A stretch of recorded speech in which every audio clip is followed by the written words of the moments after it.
할렐루야. 예, 우리 옆에 성도를 축복합시다.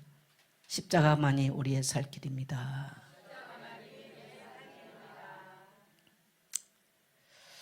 예, 오늘의 말씀의 제목은 변질된 성전이라고 하는 말씀의 제목으로 은혜를 나누기로 원합니다.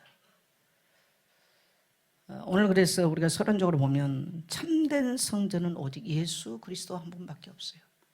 여러분, 오늘 저와 여러분이 여기를 성전이라고 그러면 큰 오해예요. 이건 성전이 아니에요. 따라합시다. 회당, 교회당입니다. 교회당, 회당이에요.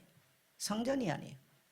참 성전은 뭐냐? 하나님을 만나는 유일한 곳이 바로 성전인데, 신약에 와서 성전은 예수 그리스도 십자가를 통해서만 인간은 하나님을 만나는 비밀입니다. 그래서 예수 그리스도만 참 성전이에요. 그래서 예수님은 성전에 들어가 성전 헐어버려라, 내가 3일 만에 이렇게 세우리라. 이것 때문에 예수님은 신성모독죄로 십자가 처형을 받습니다. 예수님이 십자가 죽으심으로, 예수님이 성전됨으로 모든 전 세계 인류는 하나님께 나올 수 있는 길, 하나님을 만날 수 있는 놀라운 성전의 비밀을 회복하게 된 것입니다. 그래서 오늘 여러분, 저와 여러분이 예배하러 나왔단 말은 무슨 말입니까? 성전에 왔단 말은 무슨 말이에요? 따라합시다. 십자가 앞으로 나간다. 그 의미가 되는 것입니다. 그리고 참된 예배는 오직, 참된 제사, 참된 예배는 오직 예수 그리스도예요. 그래서 요한복음 4장에 보면 하나님을 예배하는 자는 영과 진리로 예배할지라. 진리가 뭡니까? 예수가 바로 그리스도요.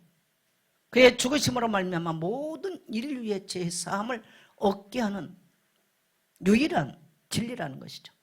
그래서 예수님의 죽으심을 통해서, 그는 죽으심으로 끝나지 아니하고 예수님은 사셨으므로 우리가 예수님께 나와서 예배할 때에 우리의 영혼이 살아나고 우리의 심령이 살아나는 놀라운 진리를 경험하는 데는 줄 믿습니다. 오늘 여러분, 그런 예배가 회복되시기를 주의 이름으로 축복합니다. 그래서 예수님의 생애 마지막 한 주간을 우리는 고난주간이다 그렇습니다.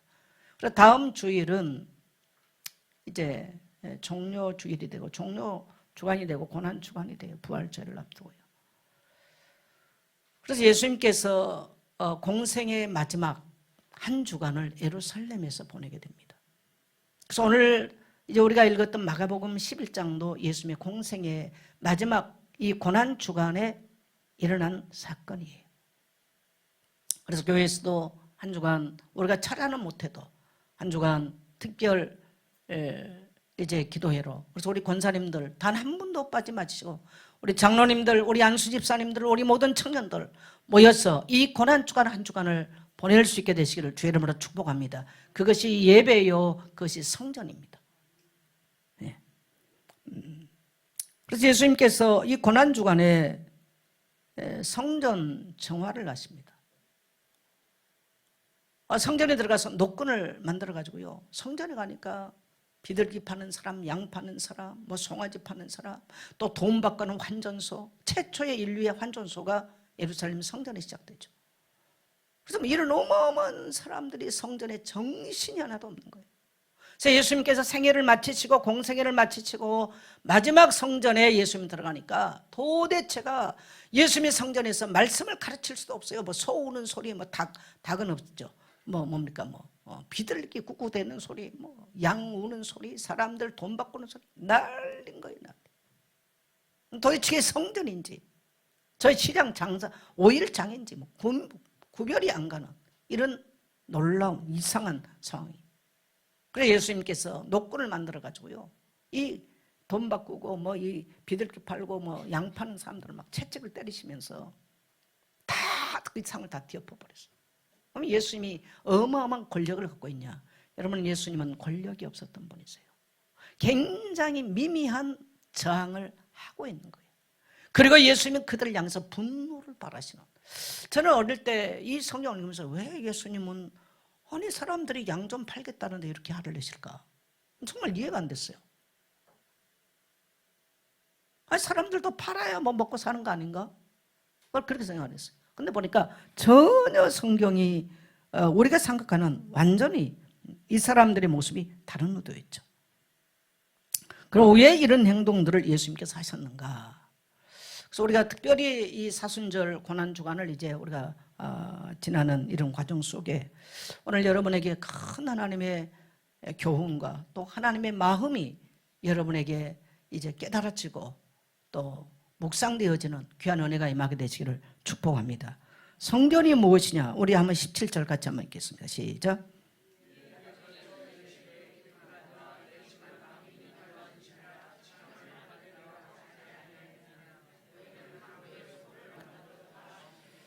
예, 성전이 뭐라고 말씀하셨어요? 내 집은 만민이 기도하는 집이라 라고 말씀하십니다. 이 말씀은 이제 이사야서 56장 6절 7절을 인용해서 하신 말씀인데요. 기도란 말은 하나님 뭐 주세요? 우리의 소원을 아래는 그걸 기도라고 여기서 말하는 게 아니에요. 여기에서 이 기도라고 하는 말은 하나님과 거룩한 교제를 원하면서 하나님께 나가서 희생제를 드리고 죄를 지었을 때는 희생제사를 드리고 감사할 일이 있을 때는 감사 제물을 들고 나가서 하나님과 교제하고 그게 바로 교제하는 것, 그것을 바로 기도다라고 말합니다. 그래서 이 성전으로부터는 만민을 위해서 만민을 위해서 하나님께 돌아오도록 그래서 만민이 죄사함을 받고 만민이 감사제로 하나님께 드리기를 원하는 그 지구상의 유일한 성전으로서 하나님께서 예루살렘에 두셨다는 것입니다. 오늘 우리 나숙기 권사님이 기도 중에 내 이름을 두시려고 택한 곳, 여러분 이 땅에 여호와 하나님의 이름을 두시려고 택한 곳은 예루살렘 성전 하나밖에 없었어요. 딱 한 군데였어요.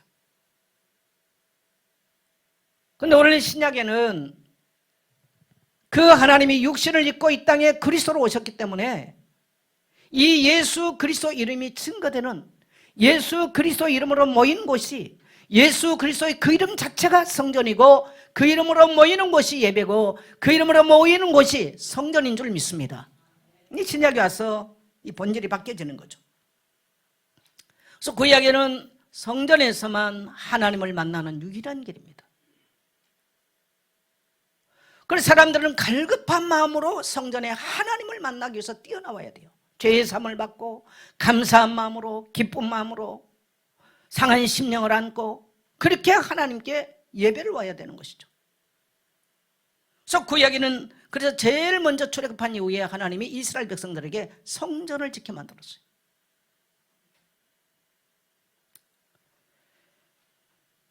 그 다음에 그 성전에서는 희생제사가 드려져서 5대 제사, 여러분 피 흘림이 없은 즉 죄사함이 없는 거예요. 여러분이 만일에 교회에 와서도 예수 때의 십자가 보혈이 왜 있는지를 모른다면 여러분은 어떻게 보면 구원과는 아무 상관이 없을 것입니다. 이 성전의 본질과는 아무 상관이 없어요. 그래서 그 구약에서도 5대 제사가 날마다 제사장들은 칼을 들고 양의 목을 따고 송아지의 목을 비틀었다고. 그래서 그들이 토살되면서 죽어가면서 피 흘리는 제사를 드리는 거예요. 그래서 제사장들은 구약의 제사장들 오늘날로 말하면요 조선시대로 말하면 백정들이었어요. 왜 그러는가? 피 흘림이 없은 즉 죄 사함이 없기 때문에 그렇습니다. 그래서 구약에서는 계속 성전에서만 이것들이 행하여졌죠. 죄 사함 받는 곳, 죄가 없어지면 하나님과 만나는 곳, 하나님과 화목해 되는 곳, 이것이 놀라운 이 땅의 비밀 성전이었습니다. 할렐루야.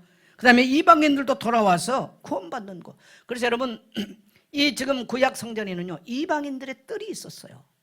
이방인 뜰. 그래서 하나님의 율법을 선포하고 가르치는 곳, 제사장들은 율법을 복사해서 율법을 설포하고 율법을 가르치는 곳, 이것이 성전의 구약 성전의 기능이었습니다.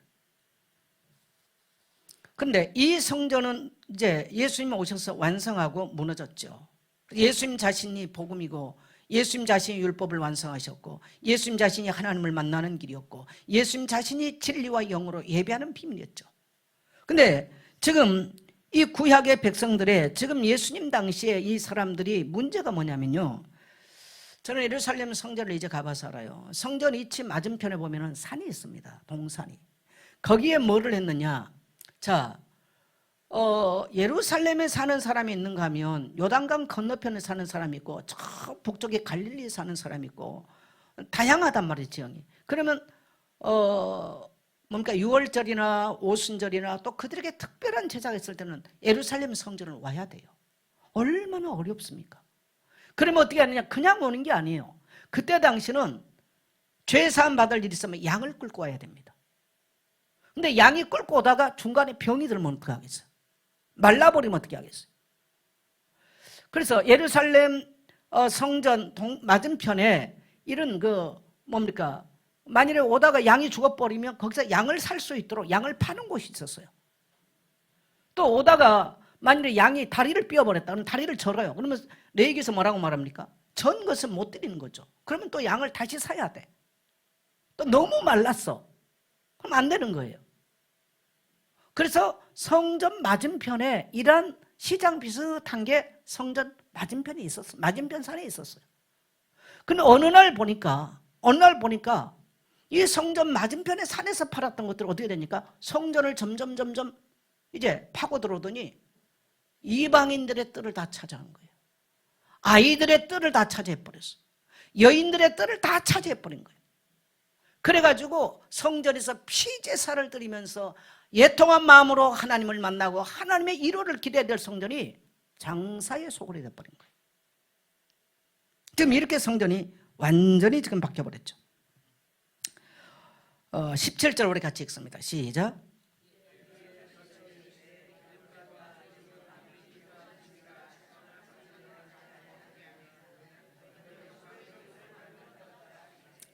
네, 뭘로 바뀌었다?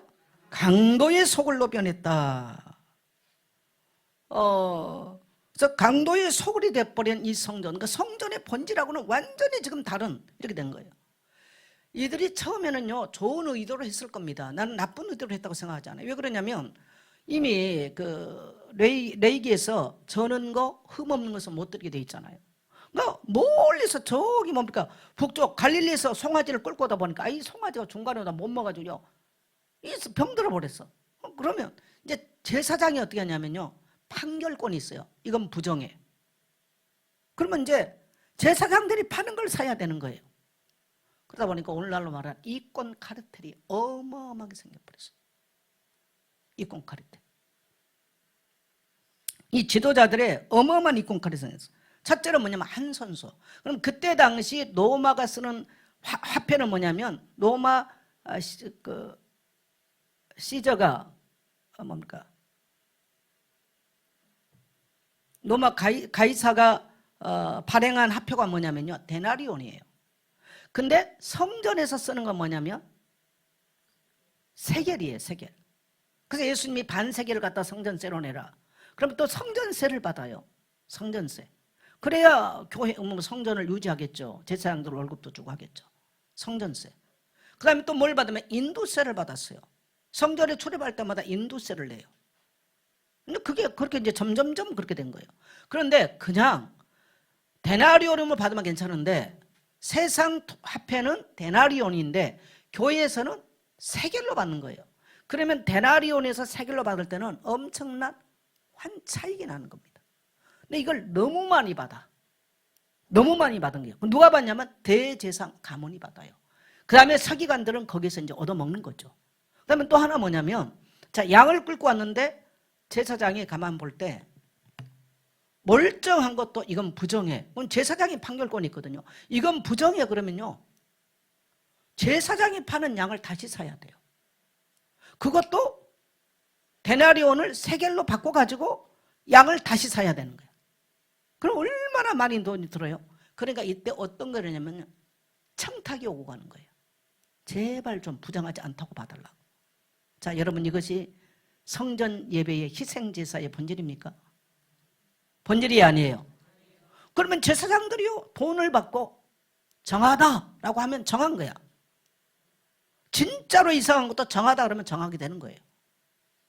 그럼 뒤에서 이러겠죠. 제사장들이 저는 놈을 끌고 오는데 네 이리 와봐 이리 와봐. 그래서 네 돈을 얼마를 내겠네. 그럼 내가 정하다고 해줄게. 이제 이런 뒷거래까지 생기는 상황이 벌어졌어요. 이게 어디에서 지금 이루어지냐면 예루살렘 성전에서 이루어져요. 그러니까 이 제사장 가문과 종교 지도자들, 이 지도자들이 어마어마한 이권 카르텔이 형성이 돼가지고 도저히 이 서민들이나 어려운 사람들이 정말 제사함을 받고 하나님께 예배드리고 싶은 사람들의 예배를 지금 막고 있는 것입니다. 성전 들어갈 때 인도세 내야 돼요.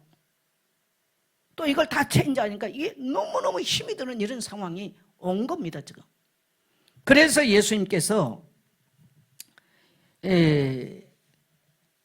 오셔서 그냥 뭐 소 팔고 어떻게 보면 그것이 편리한 겁니다. 합리적인 일들이에요. 처음에는 합리적인 입장에서 했을 겁니다.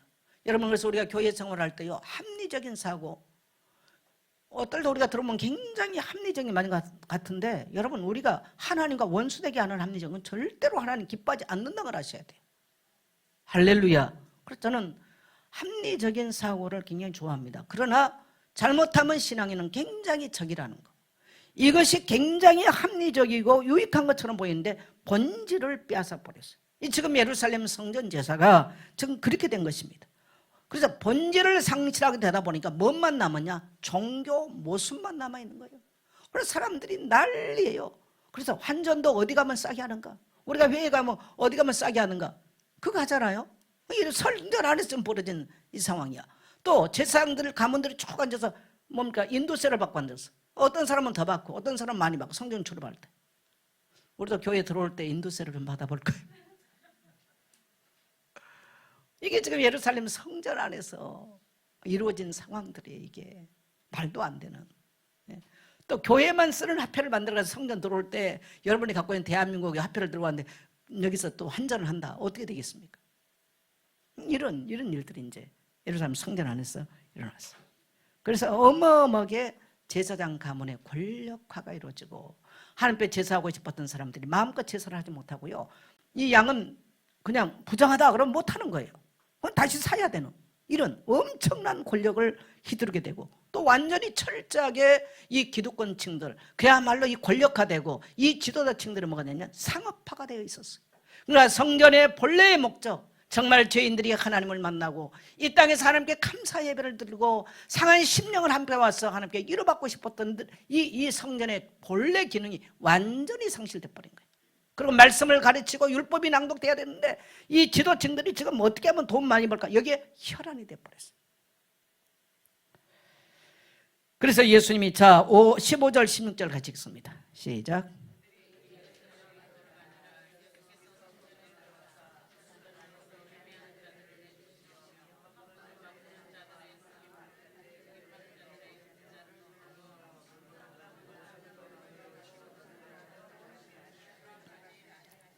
마이크를 잡고 꼭 읽어주세요. 마이크를 잡고. 자, 예수님이 이 모습을 보면서 저항을 합니다. 예수님이 지금 2번 저항을 하거든요. 예수님께서 요한복음 2장에 봐도 저항을 한번 하시고 오늘 여기는 예수님 생애 끝나면서 저항을 하시는데 여러분, 예수님은 그때 당시 흠모할 것도 없고 그분을 따르는 권력자도 없고 아무 힘이 없는 분이세요. 이 어마어마한 대제사장 가문을 향해서 서기관들을 향해서 예수님께서 녹군 하나를 들고 저항을 하는 거예요. 녹군을 들고 그들을 채찍질하면서 다 내쫓는 2가지 의미가 있어요. 하나는 이미 성전의 모든 기능이 끝났다는 것을 선포하는 것이 있고 하나는 내 자신이 바로 성전이라는 성전권을 주장하는 것도 있습니다. 그런데 예수님께서 이 녹군을 들고 저항할 때 그들이 예수님의 그 저항을요 너무 우습게 알았어요. 아무 힘없는 갈릴리 촌놈, 촌때 찍찍 나는 저 사람이 하는 것이 무슨. 그런데 오늘 우리가 18절을 보면요 그들이 예수님의 교훈을 두려워했다고 그래요. 왜 두려워했을까요?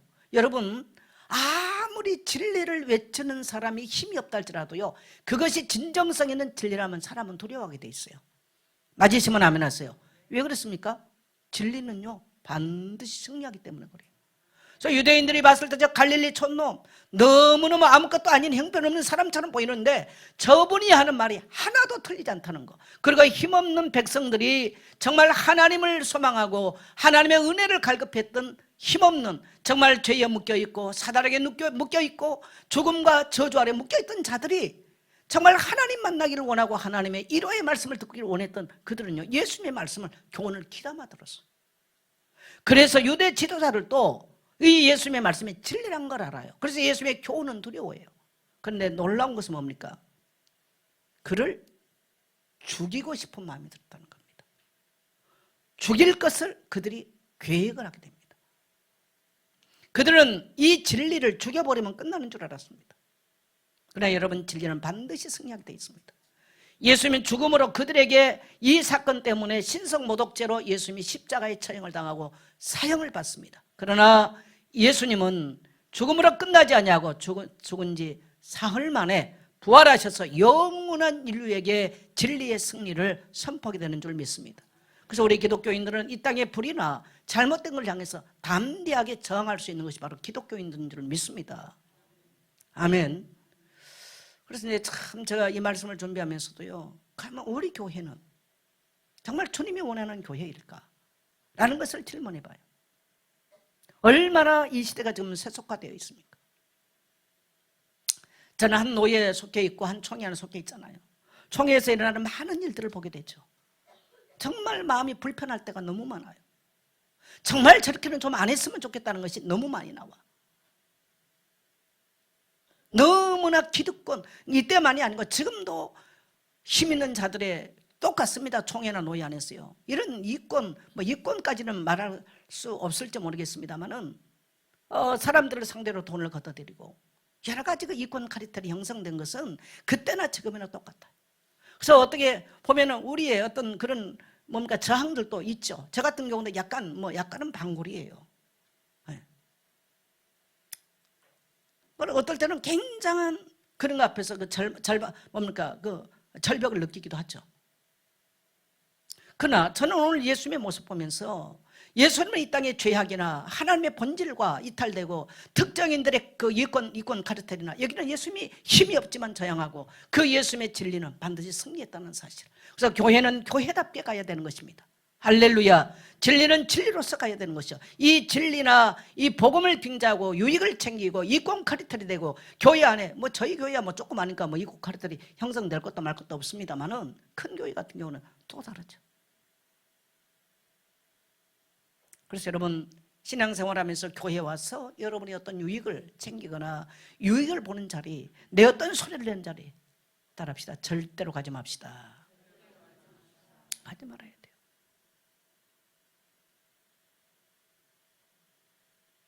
한 교단 안에서 수십 년 지나다 보니까 많은 걸 보잖아요. 너무 마음이 불편해요. 잘 안 가게 돼요. 이런 건 말하면 복음이 없다, 복음 모른다, 이렇게 말하죠. 못 깨달았다. 여러분, 복음과 진리가 뭡니까? 예수 그리스도의 십자가 그 피로 말미암아 죄사함을 받고 모든 저주 안에서 자유함을 얻는 것이 바로 십자가 복음인 줄 믿습니다. 다른 복음은 없어요. 예. 그래서 예수님은 힘이 없지만 그 시대에 이권 카르텔에 이들에게 저항하다가 십자가에 죽으심으로 예수님의 생애가 끝이 납니다. 그러나 예수님은 죽음에 머물리지 아니하시고 이 십자가로 모든 이방인들이 이제 예루살렘 성전이 아니라 어디서든지 예수 이름을 부르는 곳마다 예배할 수 있고 하나님께 나갈 수 있는 참된 성전을 우리에게 주신 줄 믿습니다. 여러분, 저와 여러분은 이방인이었어요. 이방인은 하나님께 나갈 수 없는 자들이에요. 죄인이에요. 하나님과 원수됐던 자들이죠. 근데 예수님의 십자가의 죽으심으로 그분이 이 땅에 진정한 제단을 만들어 주셔서 오늘 우리는 여기서도 이 빌딩 안에서도 어떻게 보면 거룩하지도 않는 이런 모습으로도 하나님께 나와 예배할 수 있는 것이 얼마나 감사한지 모릅니다. 할렐루야.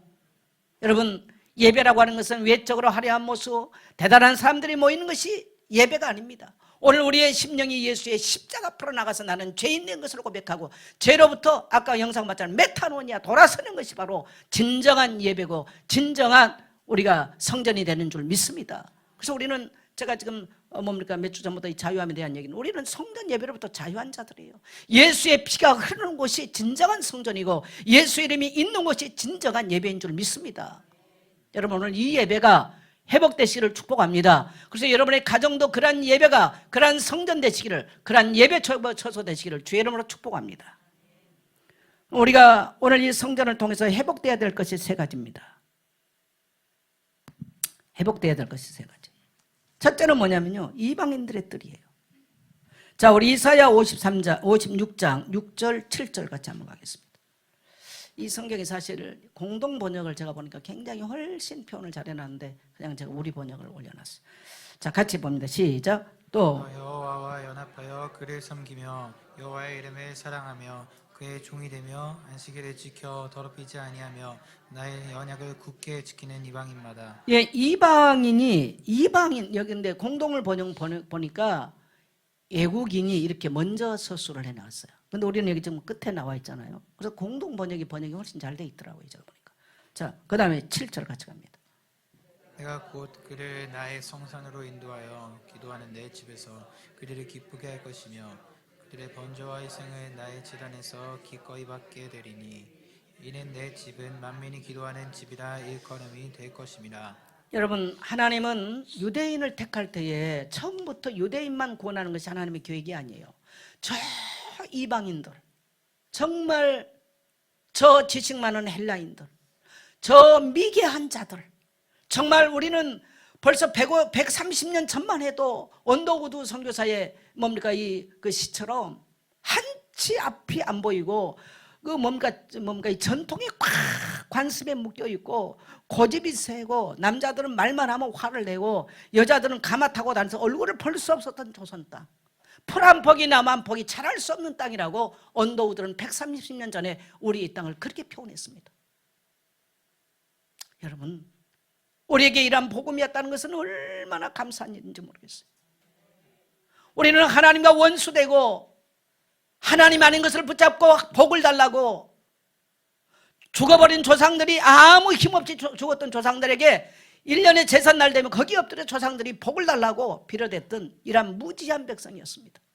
그런 것으로 말미암아 원수마귀가 틈을 타고 귀신이 역사를 하고 귀신이 질병을 갖다주고 가난을 갖다주고 불안을 갖다주고 갈등을 갖다주고 상처를 갖다주는 이런 민족으로 살았어요. 우리가 이렇게 잘 먹고 잘 사는 것은 여러분 불과 몇 년이 안 된 거예요. 이란 우리가 이방인이었어요. 우리만이겠습니까? 저는 아프리카 땅을 가봤습니다. 동남아 곳곳을 누벼봤습니다. 또 저 소비에트 연방했던 지역들을 다녀봤습니다. 저 중국 땅 곳곳을 중국인들보다 더 많이 다녀봤습니다. 얼마나 다양한 민족과 다양한 사람을 봤겠습니까? 여러분 하나님을 떠나버린 인간의 모습은 마치 짐승과 같아요. 육신은 있지만 하나님의 형상이 없는 인간들은요 짐승과 비슷하게 살아갑니다. 하나님의 간절한 소원은 이방인도 돌아와서 안식일을 지키고, 여러분 우리가 그리스도인이라는 외적 표현이 뭡니까? 안식일 주일 지키는 거예요. 이게 세상과 구별이에요. 이날에 돈 벌러 가고 싶보다 이날을 구별하는 거예요. 이방인은 그날에 맨날 일했어요. 근데 오늘 6절에 뭐라고 말합니까? 이방인들이 와서 안식일을 거룩하게 지키며 언약을 지키며, 그 말입니다. 그랬더니 7절에 내가 곧 그들을 나의 성산으로 인도하여, 나의 성산이 뭡니까? 시온산, 성전이 있는 곳 이 말입니다. 예루살렘 성전이 있는 시온산, 그것을 성산이라고 표현했습니다. 인도하여 기도하는 내 집에서, 기도하는 내 집 뭡니까? 성전에서 그들을 기쁘게 할 그들의 번제와 희생제를 나의 제단에서 기꺼이 받게 되리니, 그들이 그렇게 안식일을 지키면서 하나님께다 희생제를 드릴 때 하나님이 이방인 제사도 기쁘게 받는다는 겁니다. 그럼 오늘 신약에는 우리 예수 이름의 그 십자가 보혈을 의지하고 나와서 예배할 때에 하나님은 우리의 이방인 된 우리는 정통 유대인이 아니지 않습니까? 혈육적으로 우리의 예배를, 예수의 피를 힘입고 드리는 예배를 기쁘게 받으신 줄 믿습니다. 그래서 우리의 죄를 사해 주시고 우리의 상한 심령을 어루만져 주시고 갈대와 같이 정처 없는 우리 인생을 반석처럼 만들어 주시고 소망이 없는 우리 인생에 소망을 생기고 소망을 갖게 만드시고 그래서 내 집은 만민이 기도하는 집이라 일컬음이 될 것이라. 그래서 이 내 집은 모든 이방인들 만민이 만민을 위해서 기도하는 집이 돼야 되는 것입니다. 여러분 교회의 목적이 뭡니까? 우리끼리 모여가서 교회 어떤 것들을 공유하고 우리끼리 어떤 카르텔을 만드는 것, 그거 하나님의 교회가 아니에요. 우리 교회는 언제든지 이방인들이 있어 이방인들이 돌아와서 하나님께 들어오도록 우리는 이방인들의 길을 열어야 될 줄 믿습니다. 유대인들이 이방인 뜰에다가 소 팔고 양 팔고 그러니까 이방인이 못 들어와요. 그리고 어떻게 생각하냐? 우리만 선택받은 민족이라는 거예요. 그게 뭐냐면 선민사상, 악한 사상이에요. 혹시 나만 구원받고 나만 구원받으면 됐다, 그런 생각하십니까? 악한 사상입니다. 따라합시다. 이방인을 향해서 문을 열어야 된다. 그게 이방인의 뜰이에요. 이게 반드시 회복돼야 됩니다. 오늘날 교회들이 사실 문제가 많아요. 성 문제, 돈 문제. 세상에서 일어난 것들이 다 일어납니다. 교회에서.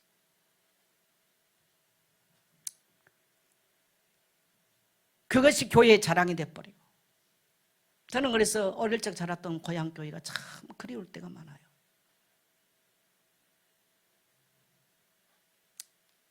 잘하는 설교 없었어요. 그냥 성경 그거 말했어요.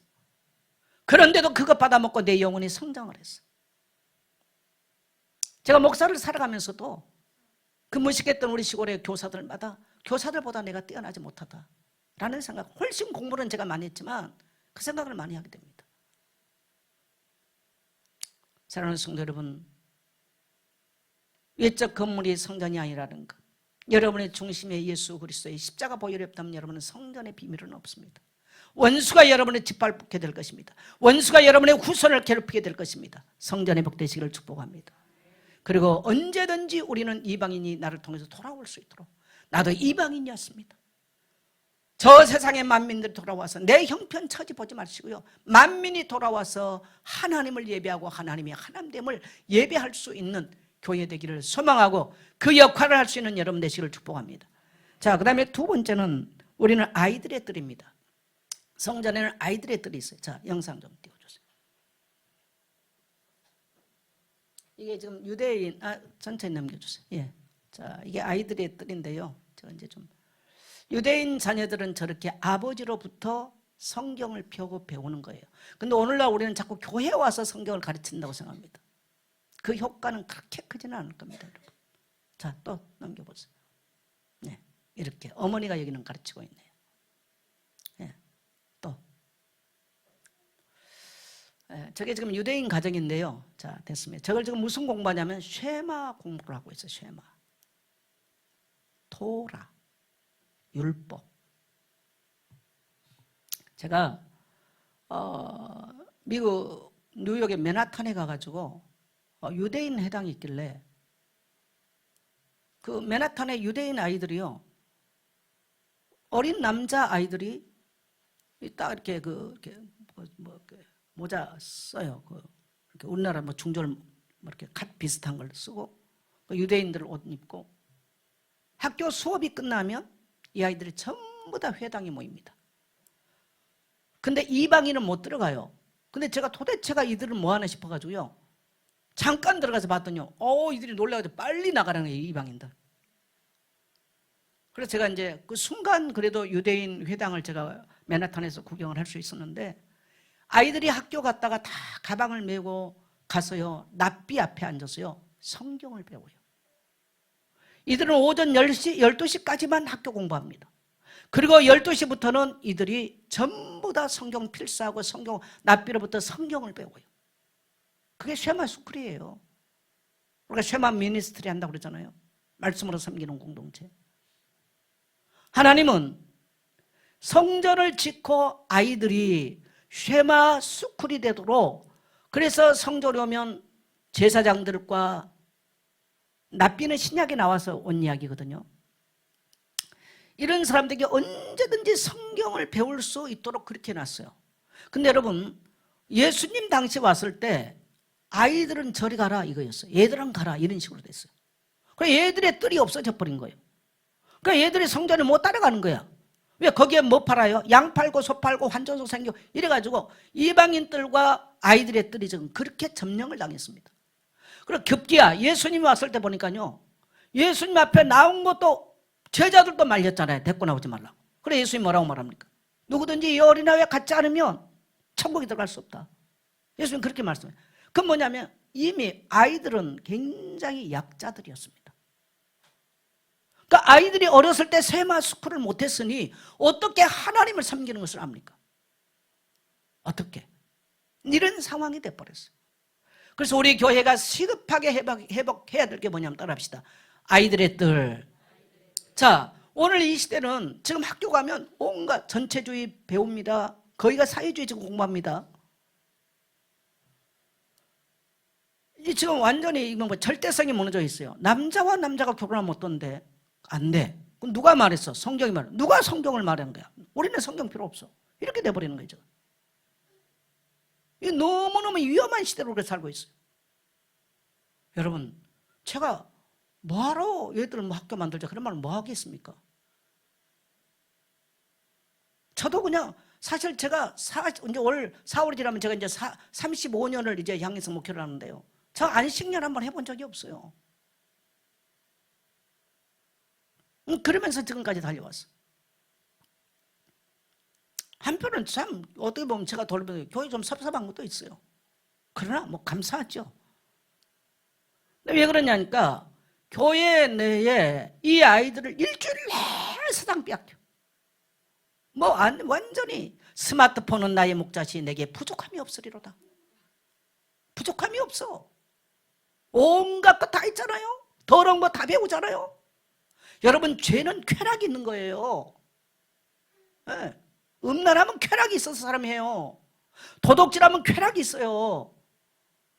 술 먹고 방탕하면요 쾌락이 있는 거예요. 여러분 죄는 얼마나 쾌락이 있는 줄 압니까? 그래서 아이들이 빠져드는 거예요. 부모 몰라요? 자기 자식들. 또 뭐 교회 갖다 놨으니까 되게 여러분 집에서 안 되는데 어떻게 교회 갖다 놨다고 됩니까? 참 어려운 시대를 살고 있죠. 그래서 아이들의 뜰을 만들자. 따라합시다. 아이들의 뜰을 만들자. 아이들의 뜰을 회복해야 된다는 거예요. 아이들의 뜰을. 그래서 유대인들이 바벨론 포로를 갔다가 다 흩어져 버렸어. 그래 이들이 이제 그때 당시 뭐 하냐니까 회당을 만들어요. 이제 성전은 무너져 버렸잖아요. 회당을 만들어 가지고요. 회당에서 이제는 성경을 가르치기 시작했어.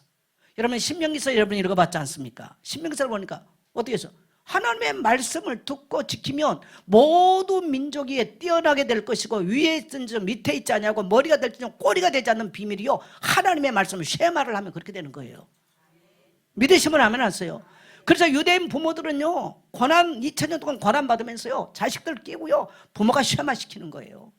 아인슈타인 1910년에 아인슈타인하고 그 몇 사람들이 유대인들이 10만만 밖에 안 될 때요 저희 뭡니까 이스라엘 땅에다 뭐 했냐니까요 히브리 대학을 만들어요. 10만 명밖에 안 됐는데 시오니즘 운동하면서 세계적인 뭡니까 이 과학자 아인슈타인하고 세 사람이 만들어요.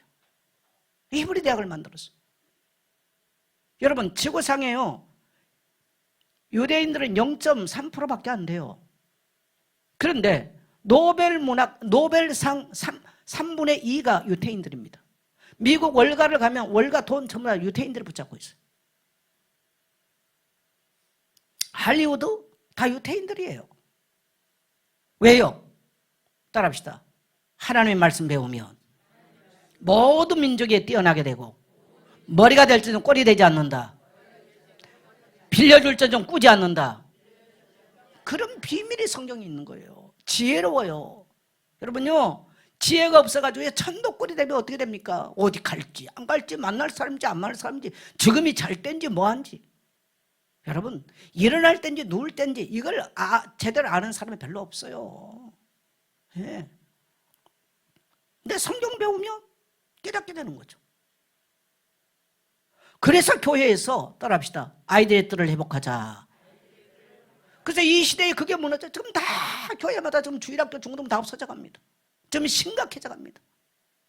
우리 교회 아이들 지금 몇 명 지금 마지막 남았어요. 제가 천막에서부터 먹기 시작하고 그랬습니다만은 아이들 많았습니다. 청년들 많았어요. 지금 다 없어져 갑니다. 여러분, 마지막 기회 굉장히 포인트는 중요합니다. 울면서 씨를 뿌립시다. 아이들의 뜰을 회복합시다. 할렐루야. 그래서 하는 것입니다. 그래서 이들이 또 복음의 씨를 뿌리고 이 땅에 헌신된 자로 세워진다면 하나님은 우리를 불쌍히 여기시고 이 땅을 치유하고 회복하게 될 줄 믿습니다. 세 번째 뜰이 뭐냐면 회복해야 될 여인들의 뜰이에요. 자, 아이들과 여인들은 굉장히 무시받고 천대받은, 그래서 아이들하고 어른 그 여인들은요 숫자에 들어가지도 않았어요. 보리떡 5개 물고기 2마리 먹을 때도 아이들과 여자들은 들어가지도 않았습니다. 족보도 없었어, 여자. 근데 복음이 들어가면 여러분요 반드시 2가지가 변해요. 신분이 바뀌어. 노예 해박이 일어나요. 그 다음에 여자들의 신장이 바뀌어요. 여성 나는 뭡니까 그 여자들 그 운동하는 거 뭐라 그래요? 네? 여성 신장 운동하는 거 영어로 뭐라 합니까? 페미니즘. 난 페미니즘 그런 거 좋아하지 않아. 페미니즘이 문제가 아니고요. 성경이 말해요. 복음 들어가면 자연스럽게 일어나는 거예요. 신분이 바뀌는 거죠.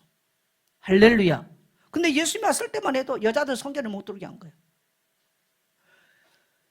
그래서 이 여인들의 뜰에 또한 역시 뭔가 비둘기 팔고 뭐 팔고 이런 거. 여러분 지금 우리 보세요. 여자, 남자 우리 성도들 같이 오셔서 예배하는 거 얼마나 감사합니까?